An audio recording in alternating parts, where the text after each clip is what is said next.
আসসালামু আলাইকুম ওরহমতুল্লাহি ওবারকাতু। কেমন আছেন?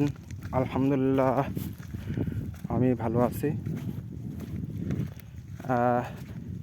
আজকেও যে ঘাস কাটলাম, আজকে বস্তা ভরে কাটছি। বস্তা ভরে কাটার এইটা কারণ, সেদিন দেখছেন যে বোঝা করে নিয়ে গেছি, আজকে বস্তা করে নিয়ে যাচ্ছি। কারণ সেদিনের ঘাস ছিল অনেক বড় বড়, আজকেও বড় বড়, তবে এটা বস্তায় ঢুকানো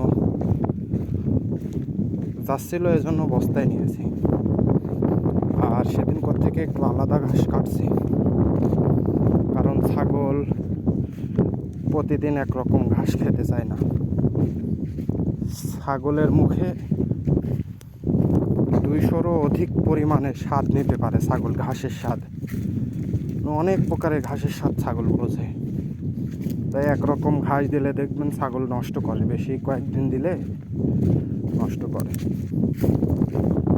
তো যারা আমরা ছাগল খামারি আছি বা গরু খামারি, বা নতুন যারা ভাই খামার করার কথা ভাবছেন, তারা আগে থেকে ভাই ঘাস লাগাবেন প্রচুর পরিমাণে। যদিও আমার ঘাস লাগানো আছে, ছুটি থাকার কারণে আমি চরে ঘাস কাটতে আসছি, জানে ডিউটির ভিতরে। তো বাড়িতে খাইতে আসলে সময় পাওয়া যায় না, যার কারণে ওখান থেকে কেটে দেব। যার কারণে এই কয়েকদিন চরে থেকে কেটে নিয়ে যাচ্ছি। মোটামুটি যে ঘাস কাটছি তাতে 2 থেকে 3 দিনের ঘাস কাটছি। প্রচুর বিশাল এক বস্তা।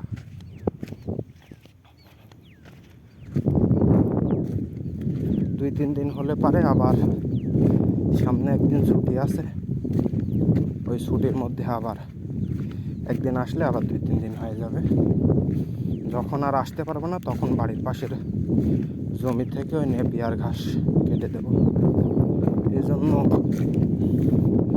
বড় ভাইদের বলবো, বা স্নেহ ছোট ভাইদের বলবো, তোমরা যারাই আগে ছাগল পালন বা গরু পালনের কথা ভাববে, তোমাদের সর্বপ্রথম কাজ হবে তোমরা ঘাস রোপণ বা বপন করবে।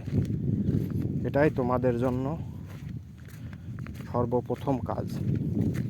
ছাগল কেনার পূর্বেই বা গরু কেনার পূর্বেই, কারণ আপনি যদি খাবার খরচ কমাতে না পারেন, তাহলে আপনি ওটাতে কখনোই লাভ করতে পারবেন না।